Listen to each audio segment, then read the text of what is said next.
മുന്നിൽ കുണ്ടറ വിളംബരം, പിന്നിൽ കല്ലുമാല സമരം. നാമനിർദ്ദേശ പത്രിക സമർപ്പിക്കാനെത്തിയ സ്ഥാനാർത്ഥിയുടെ വേഷവിധാനത്തിലെ വ്യത്യസ്തത ശ്രദ്ധേയമായി. കുണ്ടറ നിയോജക മണ്ഡലം LDF സ്ഥാനാർത്ഥി SL സജികുമാറിന്റെ വേഷവിധാനമാണ് ചരിത്രം ഓർമ്മിപ്പിച്ചത്. നാമനിർദ്ദേശ പത്രിക വരണാധികാരിക്ക് മുന്നിൽ സമർപ്പിക്കാനെത്തിയപ്പോൾ നാടിനെയും നാടിന്റെ ചരിത്രത്തെയും ചേർത്ത് പിടിച്ച് കുണ്ടറ അസംബ്ലി മണ്ഡലം LDF സ്ഥാനാർത്ഥി SL സജികുമാർ. SL സജികുമാറിന്റെ വസ്ത്രത്തിലാണ് കുണ്ടറയുടെ ചരിത്രം അടയാളപ്പെടുത്തിയിരിക്കുന്നത്.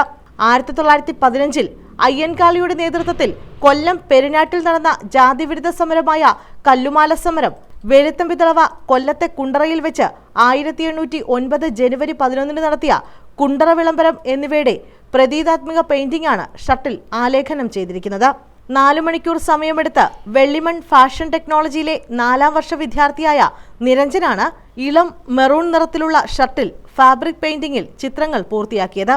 പണ്ടോട്ടുള്ള ഒരു ആഗ്രഹമാണ് ഫാഷൻ ഡിസൈൻ പഠിക്കണം എന്നുള്ളൊരു ഇത്. പക്ഷേ അറിഞ്ഞത് പിന്നെ ഫാഷൻ ഡിസൈൻ വേറെ കോളേജ് ഉണ്ട്, കേരളത്തിലുണ്ടെന്ന് അറിഞ്ഞത് ഈ വെള്ളിമണ്ണായിരുന്നു.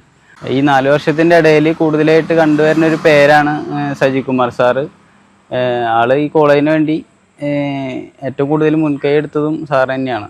അപ്പോൾ സാറാണ് ഇവിടെ ഇലക്ഷന് വേണ്ടി നിൽക്കണമെന്ന് പറഞ്ഞപ്പോൾ സാറിന് വേണ്ടി എന്തെങ്കിലും ഒരു നല്ലൊരു വർക്ക് ചെയ്യണം എന്നൊരു ആഗ്രഹം ഉണ്ടായിരുന്നു. അപ്പോൾ ഈ ഡിസൈൻ ചെയ്യാനായിട്ട് കുറച്ച് കൺഫ്യൂഷൻ ഉണ്ടായിരുന്നു. അപ്പോൾ ഏത് ചെയ്യണമെന്ന് ആലോചിച്ചപ്പോഴായിരുന്നു ഇവിടുത്തെ കുണ്ടറ 2 ചരിത്രത്തെ ബേസ് ചെയ്തിട്ട് കല്ലുമാല സമരം, കുണ്ടറ വിളംബരം ബേസ് ചെയ്തിട്ട് 2 തീം ഇൻസ്പയർ ചെയ്തിട്ടാണ് ഞങ്ങൾ ഒരു വർക്ക് ചെയ്തത് മെയിനായിട്ട്. നാടിനൊപ്പം സജികുമാർ എന്നും എപ്പോഴും ഉണ്ടാകുമെന്നത് അടിവരയിട്ട് ഉറപ്പിക്കുന്നത് കൂടിയാണ് ഷട്ടിലെ ചരിത്ര സംഭവങ്ങൾ അടയാളപ്പെടുത്തിയിരിക്കുന്നതിലൂടെ തെളിയുന്നതെന്ന് പ്രവർത്തകർ പറയുന്നു. ഷർട്ടിന് മുൻവശത്ത് താഴെയായി കുണ്ടറ വിളംബരവും പിൻവശത്ത് താഴെ കല്ലുമാല സമരവുമാണ് വരച്ചിരിക്കുന്നത്. News bureau, Kundara.